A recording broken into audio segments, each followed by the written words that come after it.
Estamos de volta aqui com o nosso bate-papo. Felizmente, durante a pandemia, tivemos que suspender, né, essas conversas, porque não podia ter isso presencialmente. Eu achava muito ruim fazer ali lives, né, aquelas lives, uma ou outra dá, mas sempre perde muito a graça. Estou aqui com o Nelson Rocha. Nelson Rocha é secretário de Fazenda do Estado do Rio de Janeiro. Já foi secretário de Estado anos atrás, no governo da Benedito da Silva, quer dizer, uma pessoa experiente. Conheci ele numa outra função, ele era, não sei se você lembra. Lembro. Ele era presidente do Conselho Regional de Contabilidade. Nelson, tiramos as máscaras, né? Estamos com elas aqui, mas... É ruim para falar com máscara, né? Olha aqui, estão já com a distância... Já tem um decreto aqui no Rio de Janeiro que a gente pode não usar máscara em lugares abertos, mas eu aconselho que a gente continue usando máscaras até que essa pandemia realmente chegue a um número tipo da China, né? Não apareça mais. Nelson, muito prazer te receber. Sei que você tem uma tarefa. Agora mesmo a gente estava conversando aqui, ele estava atendendo o telefone do governador, tendo que descascar pepino o tempo todo, né? Não é tarefa fácil de um Estado que passou por uma situação de falência, né? Na verdade, se fosse uma empresa privada, tinha quebrado. Entrou em o que a gente seria uma recuperação judicial. Felizmente já tem luzes no fim do túnel. E vocês acabaram de encaminhar ao Tesouro Nacional uma proposta de o primeiro Estado a entrar no regime de recuperação fiscal dentro das novas regras aprovadas no Congresso. Explica um pouco isso aí pra gente. Então, primeiro dizer que é um prazer te reencontrar, Vidor. Enfim, acho que você aqui é uma referência para a gente no jornalismo, especialmente jornalismo econômico, e agradecer aí o convite, dar o meu... abraçar todos os youtubers, não é youtubers, né? Os que estão quem produz, quem nós produz, somos né? Aqueles que nos assistem. Os que nos assistem aqui nessa conversa, nesse bate-papo. E falar do Estado do Rio de Janeiro sempre é muito gratificante, e eu tive a honra de ser convidado pelo governador Cláudio Castro para poder integrar a equipe dele, e é interessante, né, porque eu fico relembrando, quando eu fui do governo da Benedito, quando eu assumi, o pessoal na manchete, me lembro de um grande jornal, dizia que, como é que era? O governo do PT entrega a chave do cofre a homem de Marcelo Alencar, porque eu tinha trabalhado no governo do Marcelo Alencar. Uhum. E agora, Cláudio Castro nomeia ex-secretário de Benedito. Então, independentemente de um partido ou outro, o importante é que a gente tenha, enfim, pessoal, especialmente nessa área, pessoas técnicas que estejam também experimentadas, que conheçam da administração pública, que é uma tarefa muito, muito difícil. Mas falando aí especificamente das finanças, né, eu tracei inicialmente um paralelo com o que eu encontrei lá atrás. Né, quando eu, há muitos anos atrás, no governo da Benedita, assumi a Secretaria de Fazenda e era um caos, eu não tinha dinheiro para pagar a folha de pagamento. Então a gente corria atrás todo mês para completar o valor. Você imagina que não tinha dinheiro para pagar a folha, não tinha dinheiro para pagar mais nada, né? Uhum. Então a gente viveu uma dificuldade. Então, do ponto de vista financeiro, aquela época foi muito pior. Hoje a situação é diferente, mas de qualquer forma, do ponto de vista econômico, o Estado do Rio de Janeiro vem enfrentando muita dificuldade. E ele só está bem financeiramente porque a gente não está pagando a dívida pública. Porque se estivesse pagando, estaria com os mesmos problemas. Então, do ponto de vista econômico, é muito difícil, porque o Rio tem uma dívida gigantesca, né? Ela está hoje em 191 bilhões de reais, mas com a adesão ao regime, em virtude do montante e da legislação aplicada e dos cálculos que nós tivemos que refazer por conta dos índices aplicados anteriormente, e essa foi uma negociação na própria legislação, nós conseguimos reduzir de 191 para 172 bilhões. Uhum. Significa uma economia de 10%, que é muito significativa. 19 bilhões é um valor expressivo. Então, o Rio de Janeiro tinha ingressado no regime anterior, foi o único que ingressou, que foi por 3 anos, obviamente que foi para dar um fôlego, mas não paga absolutamente uma dívida desse montante em 3 anos, né? Agora na nova são em 30 anos e o regime são em 10 anos. Então, no anterior, o Estado do Rio de Janeiro adotou medidas para que contivesse as suas despesas. Isso surtiu um efeito muito positivo. Nós tivemos 11,3% de redução do montante das despesas, comparando 2020 a 2018. E agora nós temos uma proposta ou seja, com a nova lei para o novo regime, que é a Lei Complementar 178, você alonga a dívida nos primeiros anos, te dando um certo fôlego nos primeiros anos e depois ela vai crescendo ao fim. Então, nós acabamos de entregar o plano ao Tesouro Nacional. Tenho a certeza que o Tesouro Nacional vai ser flexível também para compreender, porque parte do pagamento é em ativos do Estado. E, sobretudo, que eu acho que é a grande diferença com os demais, as demais propostas já oferecidas até então, é que nós temos um foco não apenas na despesa, mas, sobretudo, na despesa e com um foco desenvolvimentista. Ou seja, o Rio de Janeiro só consegue sair dessa situação gravíssima financeira se voltar a crescer. Então, é nessa linha que a gente está conduzindo. Tem alguns outros estados, Vidor, que devem ingressar no plano, né? Que fizeram um pedido de adesão, mas o Rio de Janeiro é o primeiro e muitos deles também estão esperando o Rio de Janeiro para ver como vai caminhar, né?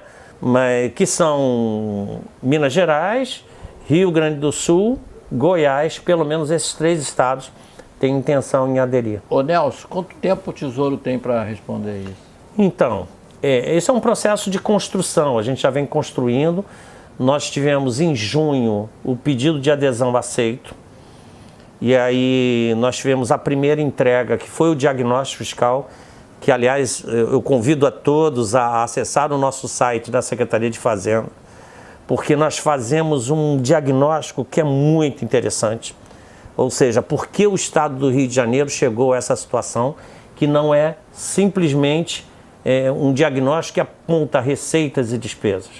A gente consegue demonstrar o porquê e os que lá visitarem vão perceber que é tudo fruto da falta de planejamento de desenvolvimento, que é o que nós denominamos de estrutura produtiva oca, né? Não existe o encadeamento produtivo e por isso a gente não consegue construir dentro do próprio Estado a sua capacidade de se desenvolver e trazer mais arrecadação. Nós fizemos essa primeira entrega, fizemos a segunda entrega, que é o cenário base, ou seja, a situação atual, mais eventuais ressalvas que são ajustes que nós temos que fazer ao longo dos próximos 10 anos. E, por fim, agora, o coração do plano. E o que é o coração do plano? Como o próprio nome diz, o próprio plano. Ou seja, nós colocamos os ajustes, quais são as medidas que nós temos que adotar para trazer o equilíbrio fiscal. E tem 2 grandes medidas, né? Ela é separada basicamente em 2 blocos. O primeiro, que são as medidas de ajuste obrigatórias, que foram aquelas que foram aprovadas na Assembleia Legislativa, como fim do triênio, reforma da Previdência, parte dela, porque a maior parte já tinha sido feito no primeiro plano. Então o Rio de Janeiro tem uma vantagem que agora precisa fazer menos ações do que tinha em qualquer outro estado vai ter que fazer, porque a gente fez entre o período de 2017 e 2020. E além dessas tem as medidas de ajuste adicionais que nós fizemos, e aí é que se concentra a grande virtude do plano. Para se ter uma ideia, essas medidas de ajustes adicionais, elas representam 100 bilhões de reais nos próximos 10 anos.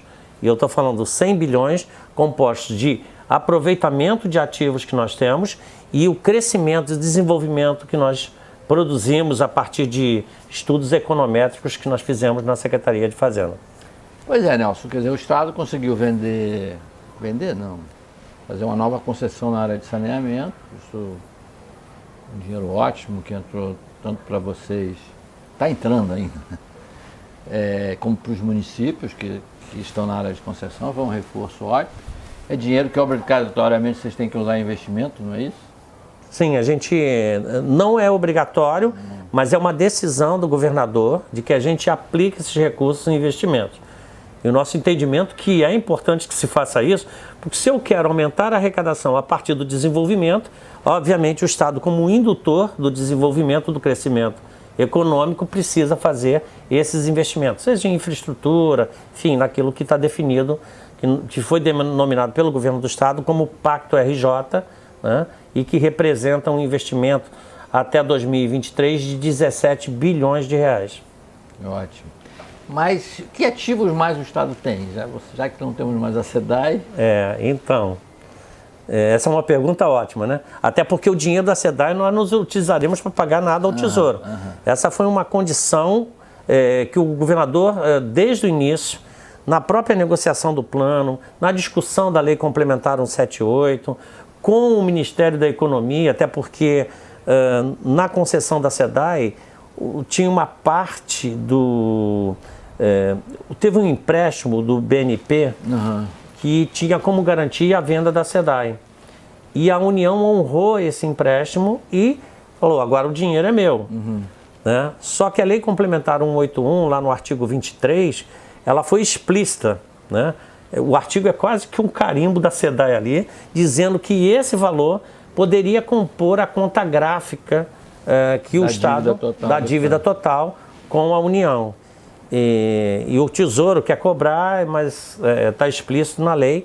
Então, nós não utilizaremos esses ativos da SEDAI, uma preocupação do governador de não utilizar esse ativo para pagar dívida, né? Esses ativos que foram vendidos, eles devem servir para trazer o desenvolvimento e a melhoria da qualidade de vida da população.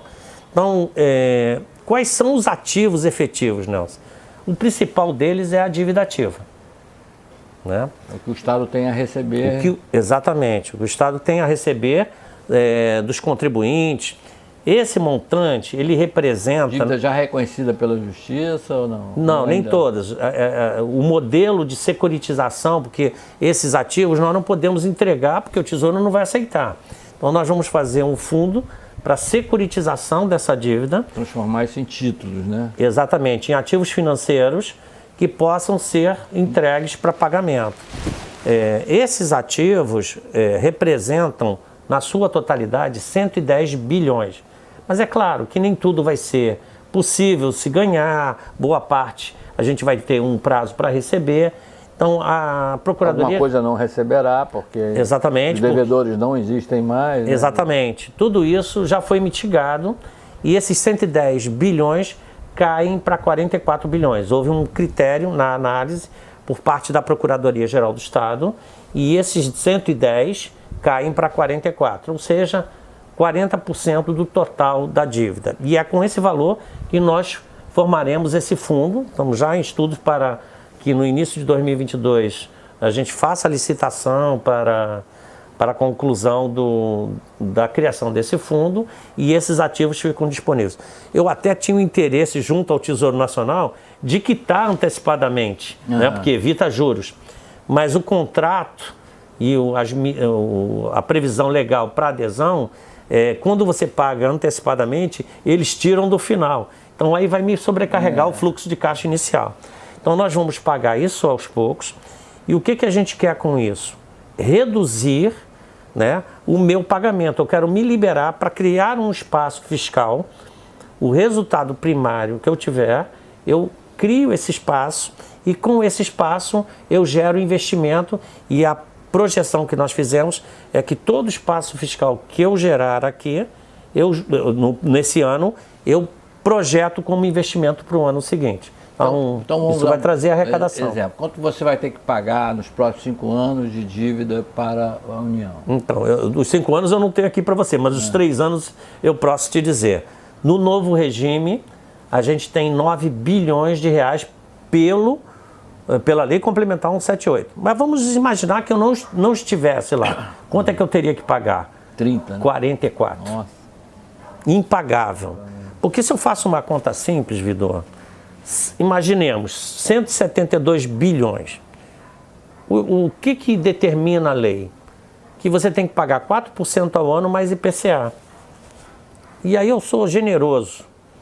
Estou fazendo um IPCA de zero. Não haverá inflação. Não haverá inflação, eu tenho que pagar 4%. 4% de 172 bilhões representam 7 bilhões por ano só de juros, sem amortização do principal. Então, ele é impagável. Se nós não pudermos utilizar os ativos que nós temos, como é que eu vou gerar todo ano... 7 bilhões só de juros, fora o principal. Eu tenho que gerar um resultado primário de 7 bi que me permita pagar o coisa. E ainda teria porque o serviço da dívida é os juros mais parte da amortização. Então é praticamente impossível. Ah, Nelson, mas como é que você vai pagar os 9 bi em 3 anos e você está falando que num ano só é 7 bi? Claro, porque ela é uma curva crescente. Mas esses primeiros anos, pela lei complementar, ele te dá um desafogo. Mas isso não significa... Mas é mais ou menos 3 a cada ano? Não, ela vai crescendo e depois eu chego a pagar 15 bi por ano, lá na frente. Mas esses primeiros anos, ele te dá um desafogo, só que o valor que eu não paguei, por exemplo, ano que vem, qual é a previsão que a gente tem pela lei complementar? É 1,4 bilhões.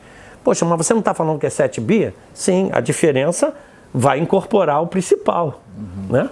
Então a gente vai acabar crescendo essa dívida muito. Então não há sentido que nós não possamos utilizar os ativos que nós dispomos para amortizar, sob pena de nós não conseguirmos quitar essa dívida. Então, o que eu tenho dito sempre para o Tesouro Nacional, tenho dito toda vez que sou instado a falar sobre temas, seja em palestras, seja em entrevistas, é dizer o seguinte: não há possibilidade. E o Estado, e eu não voltei, depois de tanto tempo, para que não fosse buscar uma solução estruturada para a dívida do Estado. Também o Tesouro não pode contar com 2 passarinhos voando, né? Mas um na mão, né? Exatamente. Aí desse 1,4 você paga em dinheiro. Não, então, a minha ideia é entregar esses ativos. Eu transformei eles e entrego o ativo, que é cotas do fundo, por exemplo. Tem outros ativos também, né? Por exemplo, tem 22 bilhões que é em função da nova metodologia de fiscalização dos royalties e da participação especial. A CPI da Assembleia Legislativa, e mais uma vez, eu sempre faço isso, agradeço a Assembleia Legislativa, porque o trabalho incansável lá deles nos proporcionou discutir esse tema que era muito caro para o Executivo e obrigou,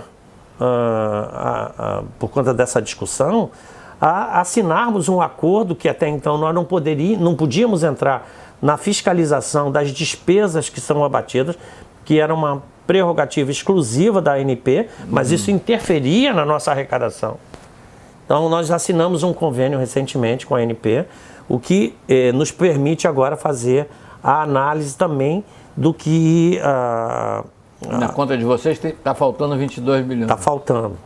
Não é na nossa conta. A CPI chegou a esses valores. 22, ele é correspondente a 9 bilhões para trás e tem 13 bilhões para o fluxo de 10 anos para frente. Então, nós vamos... Esses 22 bi também são... E quem é a principal exploradora de petróleo e que mais paga royalties de participação especial? A Petrobras. Não, assim como dívida ativa, e eu não estou cometendo nenhuma inconfidência, até porque lá no site da Procuradoria-Geral do Estado consta a dívida ativa e os principais devedores, também é a Petrobras. Então não faz sentido, uma vez que a própria União, que é a controladora da Petrobras, não possa entender e flexibilizar o pagamento da nossa dívida com aquilo que eles nos devem. Indiretamente são eles que nos devem, né? Então é isso que a gente está construindo. Ô Nelson, o Estado do Rio sempre é visto, o patinho feio, né? O patinho feio da federação. É o Estado que menos cresce, a gente vê São Paulo bombando, Minas já bombou, já não bomba tanto, mas Espírito Santo ali, a gente está cercado por estados que têm um crescimento mais dinâmico, mais efetivo do que o Rio de Janeiro. Nessa pós-pandemia, quer dizer, pós-pandemia entre aspas, né? Mas essa pós-mini-recessão da pandemia, como é que está se comportando a arrecadação do Estado? Essa é uma pergunta ótima. A gente tem tido um resultado expressivo. A gente conseguiu crescer a receita, e aí eu vou falar só de receita tributária, né? Impostos e tributos. Basicamente... Não tem royalties aí. Não, sem royalties, que é ICMS, IPVA, ITD. Então, nós conseguimos crescer 30% em relação ao ano passado, nominalmente, e real 20%. Mas o ano passado é um ano atípico. Mas se eu retiro, eu coloco o nível de atividade para retirar do cálculo, para ver e comparar de forma igualitária os exercícios, né? Porque eu tiro esse problema de 2020 ter sido um ano atípico, nós temos um crescimento efetivo de 10%. Crescimento efetivo de 10%. É muito alto. Isso eu acho que é fruto da credibilidade que a gente vem tendo. O estado do Rio é um grande estado consumidor, né? Então ele também tem essas vantagens competitivas. E eu acho que a gente começa a dar uma demonstração, e o leilão da SEDAI é um exemplo claro disso, né? A forma como foi conduzido, o êxito no ágil que foi praticado, tudo isso tem beneficiado o Rio de Janeiro do ponto de vista da credibilidade e atraindo mais empresas, né? Você vê que agora, recentemente, até pela característica do Rio, que é basicamente um estado de logística, né? À medida que a posição geográfica favorece, os portos aqui, o próprio Galeão, que a gente espera agora que retome para si a prerrogativa de ser o grande hub da aviação nacional, embora São Paulo tenha roubado temporariamente, eu espero, essa condição. Então, a gente está trazendo algumas grandes empresas, né? Você vê que a Amazon já anunciou aqui o seu centro de logística, o Mercado Livre, o Magazine Luiza, a União Química agora também, Itaipava, enfim.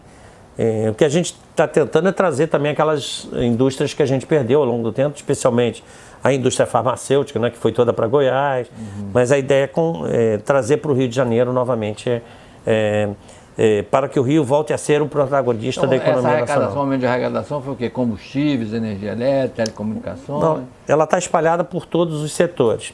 Agora, recentemente, obviamente, que o preço do combustível mais alto elevou bastante também, mas não é o combustível, né? O combustível representa cerca de 15% do total da arrecadação, mas ele cresceu agora, mas não é o combustível.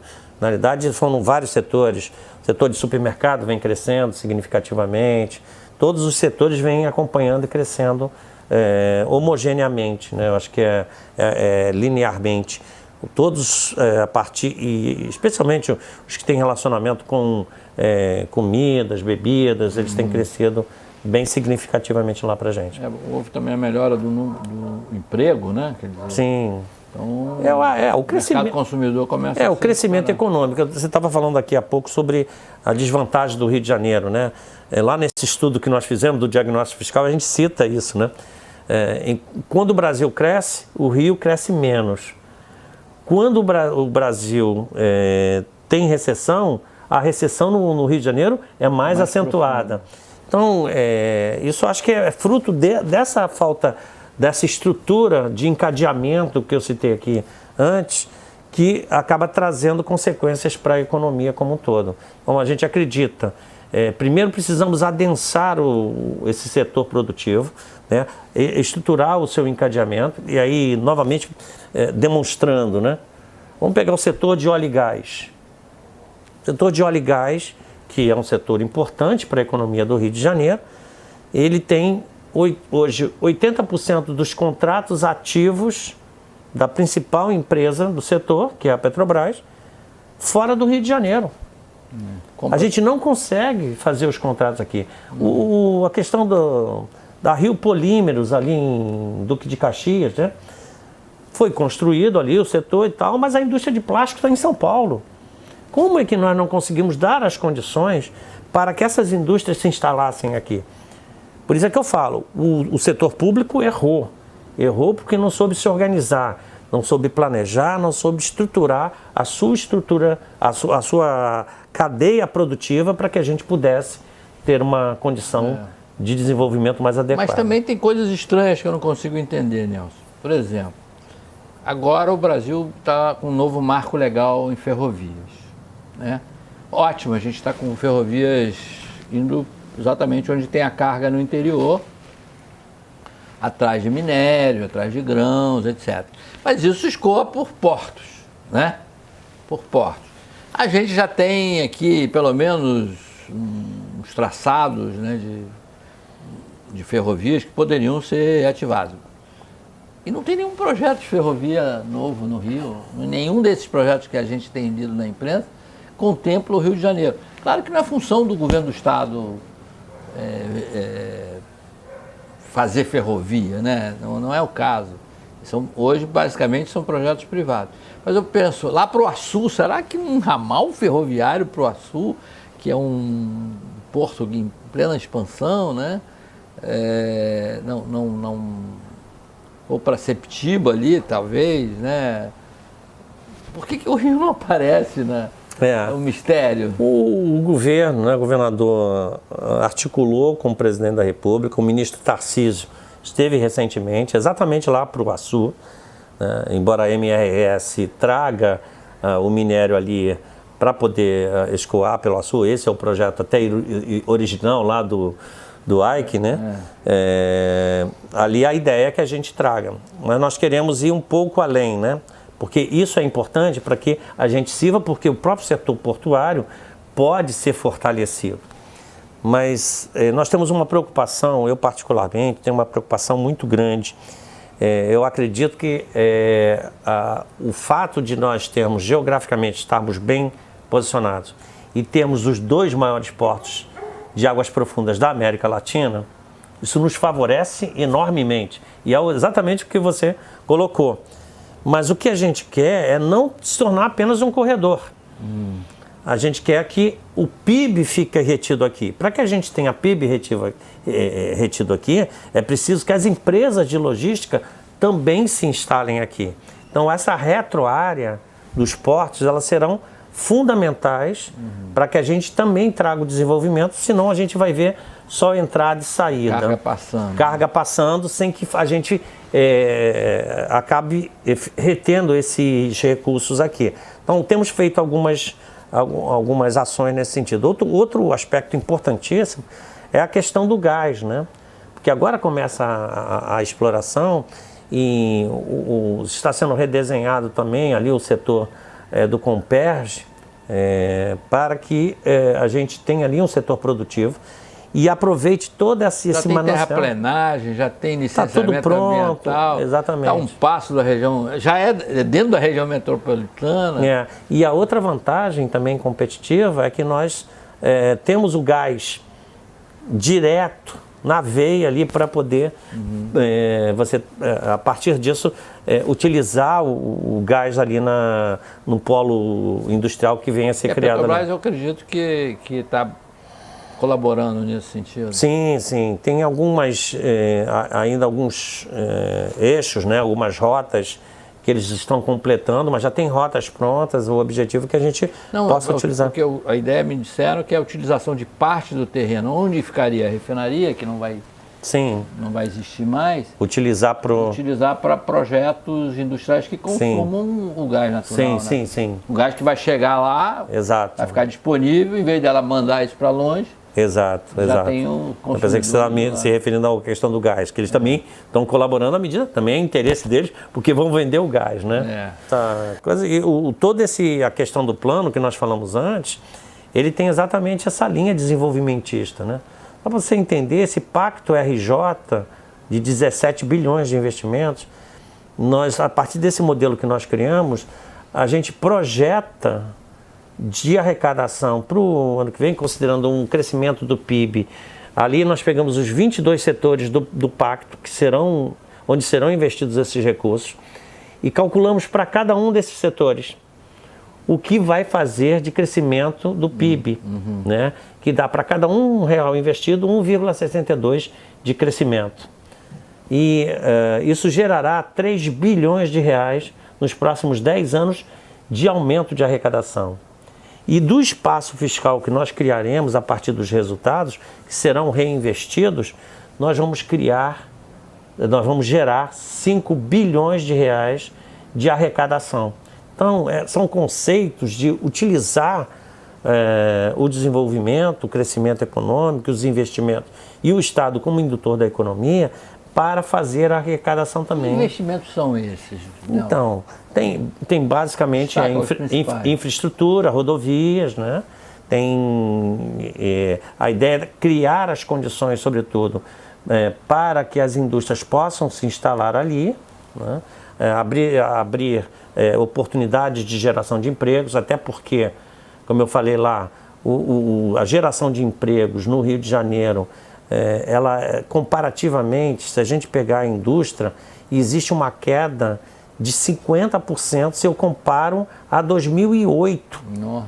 A indústria de transformação, ela em 2020, comparativamente a 2008, não, desculpe, fiz uma coisa, a década de 80, ela tem uma queda do nível de empregos formais. Nelson, mas tem mudança no comportamento da empregabilidade? Claro que tem, mas ainda assim, mesmo para os empregos formais, ainda mais em indústrias, ter uma queda de 80%, de 50%, é muito significativo. E é estranho, né, Nelson, porque a gente, desde então, passou a ter mais siderúrgicas no estado, fábricas de automóveis que não tinham, tinha no passado, mas voltou a ter, a coisa petroquímica também cresceu, surgiu um novo polo industrial lá no Açu, tudo isso e mesmo assim se colheu 50%. Sim, mas teve muita indústria que saiu, né? A indústria farmacêutica, por exemplo, saiu do Rio, toda a indústria farmacêutica. E aí, por que saiu? Saiu por causa da guerra fiscal. A indústria pesqueira saiu do Rio por causa de guerra fiscal. A própria logística, agora que a gente está conseguindo atrair novamente. Então, essa questão tributária... Acho que segurança, por exemplo, não... Segurança também, não são só fatores da própria empresa, né, que acabam interferindo, mas o fato dela ter um certo conforto na sua logística acaba atrapalhando.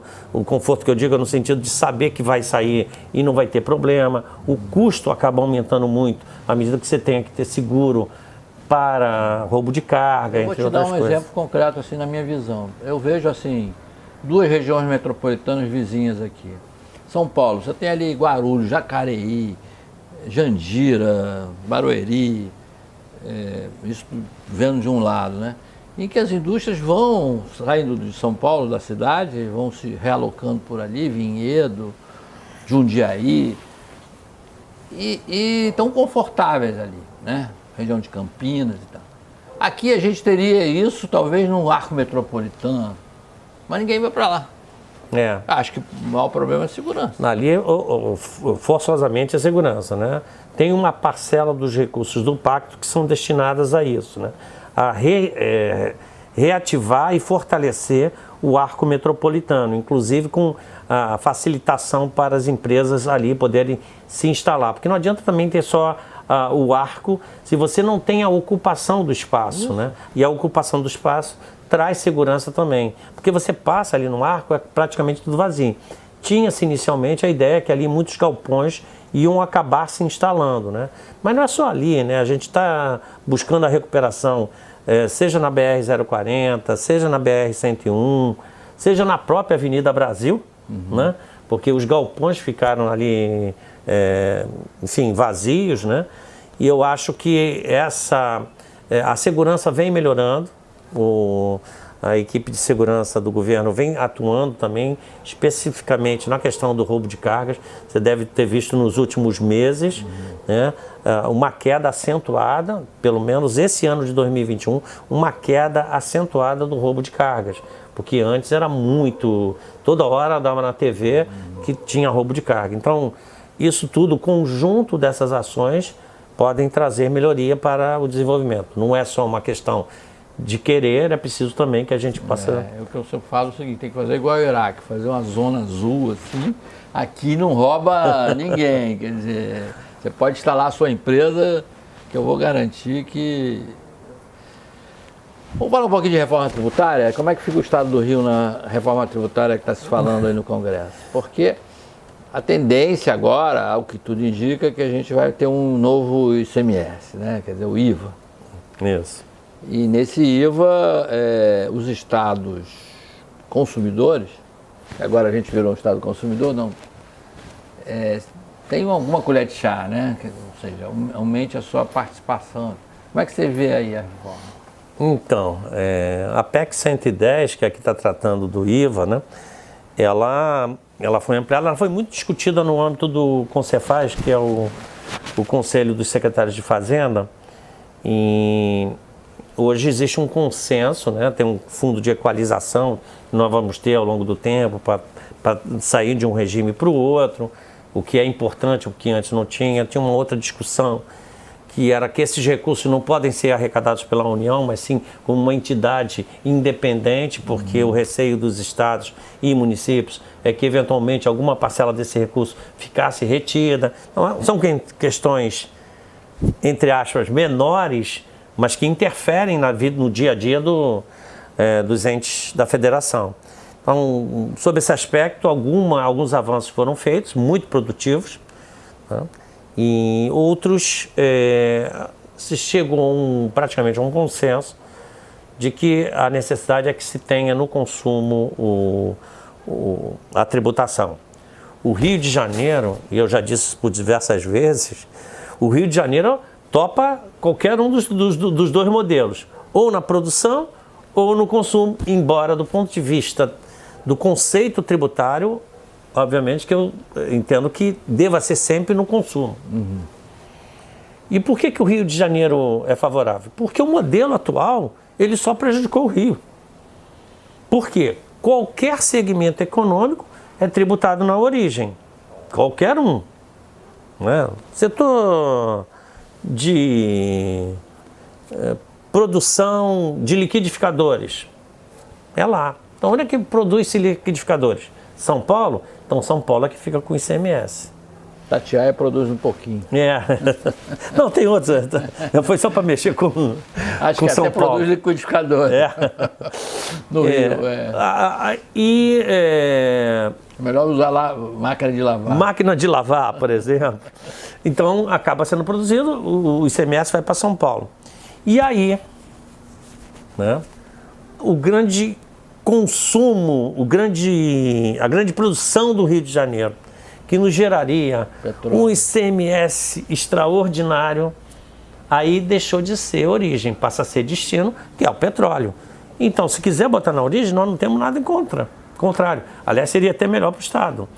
Mas a gente entende conceitualmente que o destino é o mais adequado, porque você equilibra.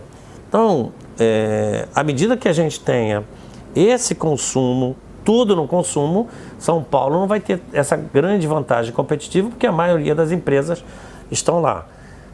E eu não tenho nada contra São Paulo, ao contrário, acho que São Paulo é um estado... Tiramos o chapéu, né? Porque na realidade conseguiu crescer, mas isso foi fruto lá da década de 40, década de 50, em que acabou, do século passado, em que você acabou tendo o desenho, né, e o planejamento de começar a levar para lá as indústrias, e o Rio de Janeiro, como era capital, foi deixando, e aí a gente sofre sempre daquela síndrome da capitalidade, que fica tudo em torno da cidade, e a gente não tem essa capacidade também de levar para o interior a industrialização, entre outras coisas. Então, para o Rio... Eu discordo um pouquinho, porque Minas Gerais teve essa capacidade e conseguiu estado Não, mas estava ela não 50 foi... anos estagnado e conseguiu... Sim, não, mas é que o Rio foi a capital da República, né? Minas não teve isso. Então, eu acho que a gente não teve essa capacidade. Mas isso é uma síndrome nossa. Claro, não é que a gente não pudesse sair, isso foi um erro, né? Quem falava muito isso era o Lessa, né? De que a gente sofre dessa síndrome. E na questão de como a gente pode melhorar com a tributação no consumo, é porque a gente tem um grande estado consumidor, né? E o nosso PIB nos permitirá, apesar da gente estar sempre oscilando ali, a gente nunca consegue crescer muito. Nos melhores momentos aí, próximo à Copa do Mundo de 2014 e às Olimpíadas de 2016, a gente chegou a 11,5% do PIB nacional, né? Comparativamente, os outros sempre estão crescendo mais do que a gente. E a gente não consegue, fica sempre oscilando ali entre 10% e 11,5%. Então, é preciso que a gente tenha uma nova visão. E aí... E o Rio não tem agronegócio, né, Nelson? Sim. O agronegócio é muito incipiente no estado do Rio. Sim. A região para o norte do estado, você não tem áreas grandes de cultivo, né? Então são pequenas produções sempre, hortigranjeiros. Eu acho que a gente enfrentou, quer dizer, tem essa questão tributária, então para a gente eu acho que o destino que está conduzindo a PEC 110 é importante. Mas que bom que você trocou na questão da agricultura, entre outras coisas, e a própria indústria, embora eu defenda que a gente também tenha que aproveitar a questão da indústria, mas eu acho que a gente começa a entrar num outro patamar, num outro modelo de desenvolvimento, né? Que é o que a gente tem falado da economia verde, né? Então eu acho que o Rio de Janeiro começa a experimentar o que a gente denominou de nova fronteira verde da economia. Por exemplo, só para citar, é possível que daqui a algum tempo seja mais vantagem, seja mais rentável financeiramente não explorar petróleo do que explorar. Porque o armazenamento do gás do CO2 que eu tenho no mar, ele pode virar um ativo ambiental. Pode virar crédito de carbono. Então ele pode ser mais valoroso do que propriamente eu explorar. Até porque as fontes alternativas de energia se estima, e o crescimento é numa velocidade extraordinária, né? A gente deve ter daqui a algum tempo o petróleo, enfim, outros combustíveis fósseis eliminados da matriz energética mundial. Assim como o carvão, entre outras coisas. 100 anos, mais ou menos. Não sei. Estima-se que até 2050. Eu não sei. Duvido, Nelson, mas isso é outra discussão. Enfim, tem eu não vou, obviamente que eu não vou citar aqui, mas a empresa, mas tem uma empresa brasileira, uma indústria automobilística que já está desenvolvendo aqui, começou no Brasil, hoje está na matriz, células, né, biocélulas, para poder fazer o combustível que usa inclusive água. Então tem uma matriz, a gente tem matriz diferente. Eu não tenho a menor dúvida que o petróleo foi a principal fonte de energia do século XX e não será no século XXI, mas eu acho que é um processo mais lento, até porque o uso do petróleo ele não se limita só na parte de transporte, sim, claro. Não é só gasolina e diesel, né? Você tem toda uma parte química e fertilizante. Sim. Que não tem... A gente tem um exemplo aqui, né? Aqui mesmo, né? Como eu falei agora há pouco, a Rio Polinos é um exemplo disso. Né? A roupa que a gente está tem petróleo. Sim, claro. Bom, então vamos continuar falando sobre a economia verde. Quer dizer, o que o Estado do Rio pode contribuir mais para essa economia verde? Onde é que você vê isso? Então, eu acho que o Rio de Janeiro tem uma característica própria, que é o fato de ter alguns predicados, né, que são próprios do Rio. Né? A maior floresta urbana do planeta está aqui. Né? A Rio 92 foi aqui. Ano que vem a gente tem a Rio mais 30. Então, pela sua própria beleza natural, o Rio de Janeiro ele acaba se transformando no grande centro, né, de ativos ambientais.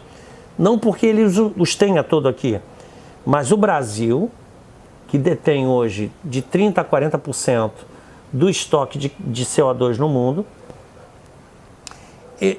acaba sendo representado vis-à-vis do exterior, acaba sendo representado por quem? Pela capital brasileira no mundo. Eu brinco sempre dizendo assim porque a capital brasileira no mundo é o Rio de Janeiro. Ninguém fala lá fora do Brasil como Brasília, como outro local. Acaba sempre se citando o Rio de Janeiro. Então, isso já nos traz, pela quantidade de CO2 que a gente tem no país e pelo Rio de Janeiro ser essa representação, já nos traz essa qualidade para que nós possamos ser o grande líder de negociação de crédito de carbono, por exemplo. Né? Então, a ideia é que o Rio de Janeiro possa ser um hub de negociação de ativos sustentáveis. Você fala numa bolsa de valores? Uma plataforma. Porque vai ser como se fosse um mercado de balcão com esses ativos estão negociados. O problema é que ainda, e o crédito de carbono parece que não, porque já vai fazer 30 anos, né, das primeiras discussões, e ele ainda não decolou, só que agora, na COP26, que começa neste final de semana, você terá uma das pautas da COP26 é exatamente a estruturação do mercado. Então, na hora que você tiver um mercado regulado, você terá a capacidade de negociação mais adequada, mais segura. Então, para a gente ter uma ideia, o mercado regulado, o preço da tonelada gira entre 50 e 60 dólares. No voluntário, na faixa de 5 a 6 dólares, ou seja, 10% do total do mercado regulado.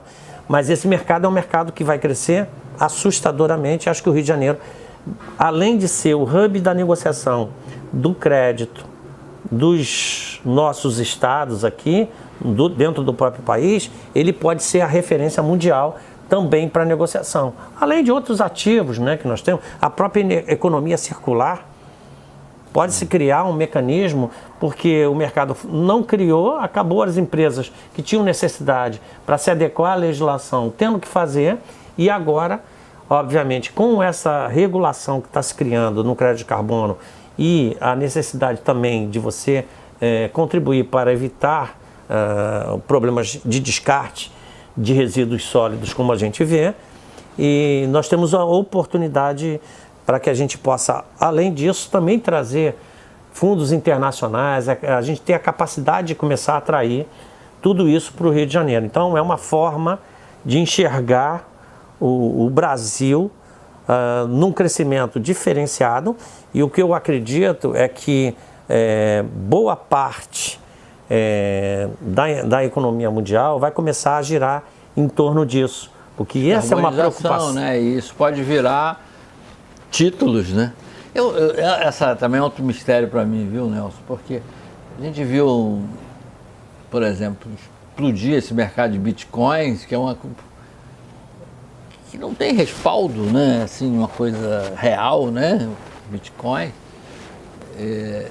Não tem nem lastro dos bancos centrais, quer dizer, é uma moeda inventada, que se atribuiu um determinado valor e teve uma valorização estúpida, assim, extraordinária. Deu margem e agora a gente está vendo problemas, né? Problemas sérios de gente que está se aproveitando disso e correndo paralelo ao mercado formal, financeiro. E o carbono, que é uma coisa intangível, que você pode, né, que um mundo caminha nessa direção, que é algo que a gente pode precificar, né? Isso não vai, né? O mercado não vai e tal. Eu concordo com você, comparativamente é um absurdo, mas eu acho que está muito mais na obrigação, porque esses créditos de carbono, eles se originam a partir da obrigação que as companhias, que os países têm de compensar suas emissões. Porque senão nós vamos acabar com a humanidade. Então, é possível a economia crescer, se produzir? Sim. Para isso é preciso que existam emissões? Sim, mas a gente tem que ter essa compensação sob pena de daqui a pouco o país, o mundo... o planeta, né? Para equilibrar, porque não existe desenvolvimento e economia sustentável sem que você tenha o equilíbrio dos seus recursos naturais, né? Então é esse princípio. Então aí concordando com você, realmente isso tem como mensurar, porque você tem uma obrigação de fazer por parte do Estado, o Estado obriga as empresas e o próprio Estado em relação aos outros estados, países, se obrigam a fazer, sem embargo não teve o mesmo sucesso como o Bitcoin, né? Isso é uma discussão filosófica, né? Sim, a gente vai chegar... eu acho que o mercado aqui acaba definindo, mas o que eu tenho visto aí na negociação, e nós estamos trabalhando nessa linha, né? Até uma parte do que nós oferecemos de ativo foi crédito de carbono aqui do Rio de Janeiro. O Rio de Janeiro foi o primeiro estado do país a ter medido o seu estoque de CO2 acima do solo, e junto foi o INEA aqui do Rio com o Ministério do Meio Ambiente em 2018, e nós medimos isso. A nossa capacidade de geração de forma conservadora seria em torno de R$1 bilhão por ano de créditos. Exato. Poxa, maravilha. Então tem valor, e a gente tem a certeza, o Estado, o que ele entra com isso? Ele não entra com nada, o Estado é só indutor, porque é o mercado que tem que funcionar. Esse é o nosso entendimento. Mas o Estado tem ativos, o Estado pode colocar esses ativos para negociação, e é isso que a gente vai caminhar para poder fazer esse mercado acontecer. Nelson, para fechar nossa conversa aqui, a gente está num momento em que a inflação está gerando uma agonia muito grande. Uma parte grande dessa inflação não tem causas internas aqui, domésticas, ela é causada pelo aumento dos preços dos commodities. De certa forma, foi um impacto pós-pandemia, petróleo chegou quase a $80, nesse ponto de vista até é bom para a arrecadação do Rio, minério subiu, preços agrícolas muitos subiram, enfim, isso tudo convertido de dólares para reais, a gente teve esse impacto. Fora a situação política aqui, que também fez com que o nosso câmbio, nossa moeda ficasse muito desvalorizada. Mas, em decorrência disso, há uma certa agonia de segurar a inflação, evitar que esse negócio volte a ser aquele fantasma do passado, aquele terror do passado. E se fala, por exemplo, que no caso dos combustíveis, ou da energia elétrica, são fatores que têm pressionado muito a inflação, os impostos pesam muito. E especialmente o ICMS, que é um imposto estadual. Há uma tendência de que os estados talvez reduzam um pouco essa tributação. Qual é essa discussão que está sendo travada entre vocês, secretários de Fazenda? Então, na realidade, existe na composição do preço dos combustíveis, claro que tem pesado, né? O preço dos combustíveis elevando, ele acaba trazendo para o custo das empresas de uma maneira geral, que acaba refletido no preço, no balcão lá do supermercado. Isso... porque o transporte encarece. Exatamente. A energia elétrica que você usa para produzir encarece. Exatamente. Então, e o ICMS é parte desse montante, mas é bom esclarecer que o ICMS, não houve alteração do ICMS, já não tem há muito tempo, das alíquotas. Ainda assim ela é elevada? Em alguns casos. Caso do Rio de Janeiro, por exemplo, porque muita gente aqui no Rio, o combustível no Rio de Janeiro é o mais elevado. Só para a gente separar, é o combustível gasolina, que existe uma preocupação por parte do governo, por parte do governador, total, porque a gente sabe que isso pesa na hora que você vai abastecer o carro. Mas no diesel, nós temos a menor taxa de ICMS do país, junto com outros estados também. Então, o Rio de Janeiro tem uma preocupação com o que encarece na ponta do consumidor, lá no preço do supermercado, o preço do arroz e do feijão. Mas vamos deixar o outro de lado? Não, nós temos preocupação. O governador Cláudio Castro tem dito reiteradas vezes, nós entendemos, estamos preocupados, sensíveis. E o Rio de Janeiro, né, ele quer contribuir também, ou seja, vamos tentar reduzir, já que a gente está tendo a alíquota em valores reais, isso vai continuar no mesmo patamar, ok, mas não pode ser só o Estado, né, porque tem que ser toda a cadeia. E aí a gente entendendo efetivamente quem ou seja, como se origina o ICMS que é cobrado sobre o combustível? A partir do preço do combustível. Ora, se você reduz o preço do combustível, você reduz toda a cadeia, reduz os impostos federais, reduz os impostos estaduais, no caso do ICMS. Então, o grande problema está na política de preços da Petrobras. Isso é claro, porque ela é que acaba gerando o conteúdo do ICMS. E nós temos estudos que mostram quanto que cada um participa dentro desse montante lá da cadeia. Ou seja, o que é da parte da indústria, da extração lá do petróleo, o que é da indústria, o que o álcool compõe, porque ele faz parte disso, o que o ICMS, o Imposto Federal, todos estão lá. E é interessante, Vidor, você deve se lembrar em abril de 2020 que houve uma queda acentuada do preço dos combustíveis, porque o preço do barril e a Petrobras, como adotou uma política de preços atrelada à variação do mercado internacional, houve uma queda. Mas a participação de cada um, ela começa a mudar. Porque, em tese, se eu tenho uma queda do preço, os percentuais deviam permanecer o mesmo, não é isso? Mas ali você tem um crescimento da ponta final nos postos de combustível. Significa que os postos não diminuíram o valor do combustível na mesma proporção que houve a queda. Então, é um cuidado também que tem que se ter para que não exista redução e isso acabe causando algum problema na ponta. Mas falta de competição? O que foi aqui? Eu acho que tem dois aspectos nisso. O primeiro eles, como baixou bastante o preço, eles entendem, eu tenho um espaço para aumentar a minha margem.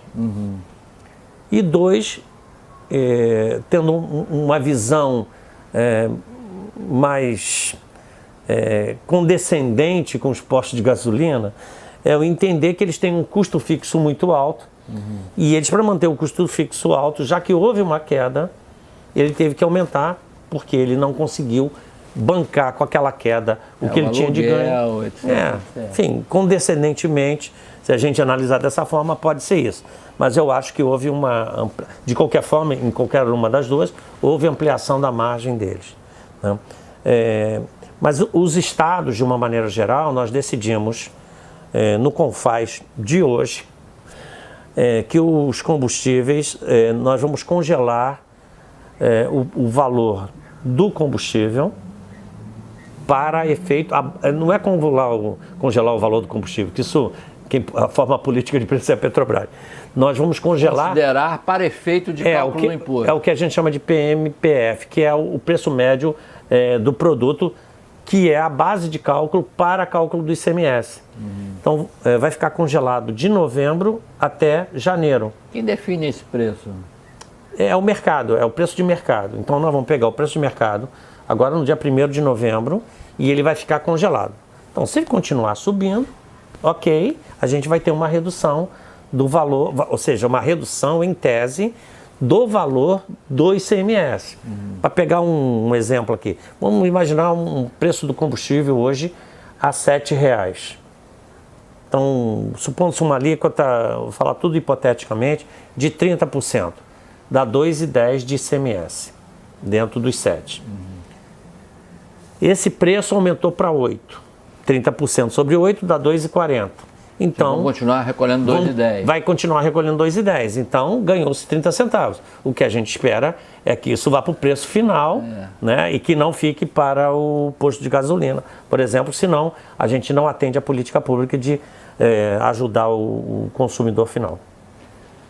Nelson, a gente podia conversar aqui mais 2 dias seguidos, né? Não faltam assuntos. Foi bom, a gente passou por questões econômicas, finanças do Estado. Te desejo boa sorte.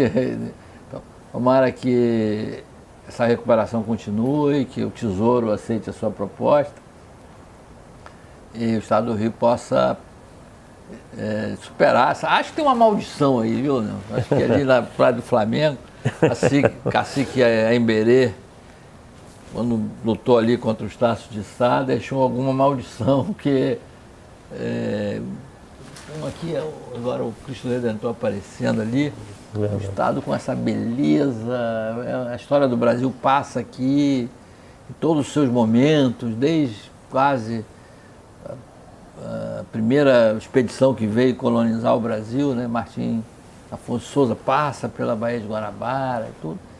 E, sei lá, foi capital federal de quase 200 anos.